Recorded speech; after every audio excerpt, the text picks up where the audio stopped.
Good morning friends. तो चलिए शुरू करते हैं आज की कहानी। आज की कहानी पूरी सुनिएगा, उसके बाद ही फैसला कीजिएगा कि और मेरी कहानियाँ सुननी है कि नहीं। तो चलिए समय बर्बाद न करके आज की कहानी शुरू करते हैं। तो चलिए शुरू करते हैं। आज की कहानी है एक किसान की। कहानी छोटी सी है, सिंपल है, लेकिन सुनने का ज़रूर। तो चलिए शुरू करते हैं।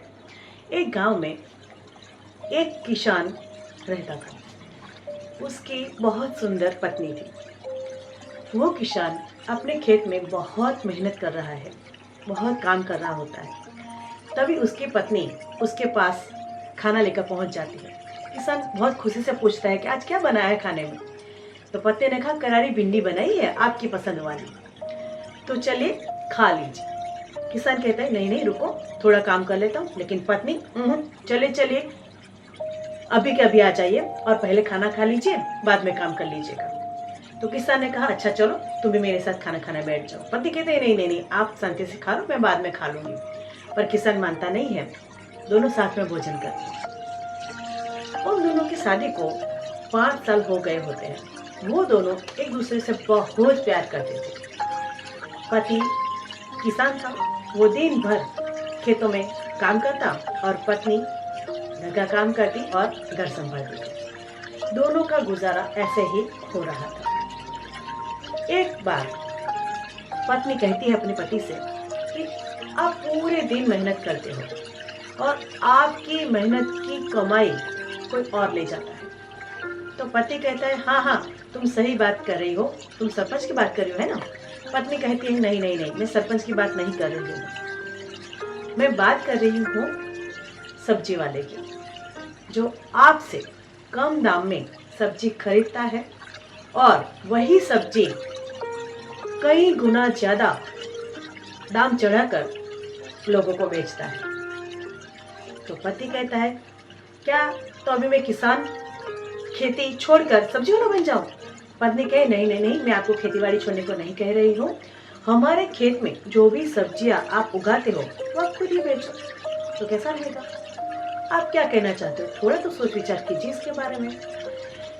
पत्नी कहती है, आप मेरा कहना मानिए, आप खुद ही सब्जियां बेचना शुरू कर दीजिए, मैं भी आपको पूरी मदद करूंगी। अब आप एक बात बताओ मुझे, इस बार सब्जियां वो सब्जी वाला आपने भी कितने खरीद के गए।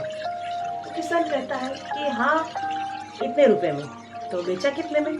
तो पत्नी कहती है, अभी आपको पता है कि कितने दाम बढ़ाकर उसने सब्जियां लोगों को बेचता है, और आप मेहनत करते हो, काम करते हो, सब्जी उगाते हो और पूरा मुनाफा वो ले जाता है। ये सुनकर किसान सोचने में पड़ गया। पत्नी की बात मानने को चाहता है, लेकिन उसको उसी वक्त सरपंच का ख्याल था, क्योंकि सरपंच, उनके गांव का सरपंच बहुत ही खड़ूस था। उसके पिता ने अपने बुरे वक्त में सरपंच से कुछ मदद ली थी, तो उसी समय आधा खेत गिरवी रख लिया था। अब वो आधे खेत के ऊपर सरपंच ही खेती करता था, आधे खेत के ऊपर ये किसान खेती करता था। अब वो किसान वो खेत के ऊपर खेती नहीं कर सकता था। अपने हिस्से के खेत में सब्जी उगा के सरपंच को उधारी चुका रहा था। ऐसे वो अपना गुजरान चला रहा था। अभी उसने सोचा कि चलो ठीक है, पत्नी की बात मानकर तो देखते हैं। वो एक दिन वहाँ सब्जी मंडी में गया। एक दुकान वाले से पूछा कि क्या मैं यहाँ पे सब्जी बेच सकता हूँ। तो दुकान वाले ने कहा, आपको सरपंच से पूछना पड़ेगा और उसका मुआवजा भी आपको सरपंच को देना पड़ेगा। तो सरपंच को देना पड़ेगा। ये सोचकर किसान ने सोचा कि ऐसा क्यों। तो बोले कि नहीं नहीं, टैक्स तो हमें देना ही पड़ता है, रोज के रोज पैसे देने पड़ते हैं, और पैसे नहीं देते तो उसके लठेत आकर हमें मारपीट करने लगते हैं। ये तो किसान बोला कि ये तो बड़ी नाइंसाफी है। पर दुकानदार तो बोला कि नहीं, है तो है, कर भी नहीं सकते कुछ, आपको टैक्स तो चुकाना ही पड़ेगा। वो घर गया, अपने पत्नी को सारी बात बताई। पत्नी ने कुछ सोचा, दिमाग लगाया और कहा, मेरे पास एक तरीका है। और उसने कहा कि हमारे गांव में सरपंच टैक्स लेता है, हमारे नजदीक में गांव के उस पार, नदी के उस पार एक और गांव है, वहाँ पे कोई टैक्स भी नहीं लेता है। वहाँ मेरी सहेली का वहाँ पे एक छोटा सा ठेला है, वो भी वहाँ काम करती है, वो कोई टैक्स नहीं देती है। पति बोला कि चलो ठीक है, आपकी बात सही, मैं ऐसा ही करता हूँ, लेकिन मैं वहाँ जाऊँगा कैसे, चल के तो जा नहीं सकता। तो पत्नी बोली नदी के किनारे हमारा गांव है और दूसरे छोर पे ही वो गांव है, आप एक नाव खरीद लीजिए, बना लीजिए और नाव में सब्जी डाल के गाँव में चले जाके। तो पति ने कहा चलो ठीक है। उसने एक अच्छी सी नाव बनवाई और वो नाव में सारी सब्जियां डालने की सोच रहा था। अब पहले वो पत्नी को बिठाया नाव में और नदी की सैर करवाई।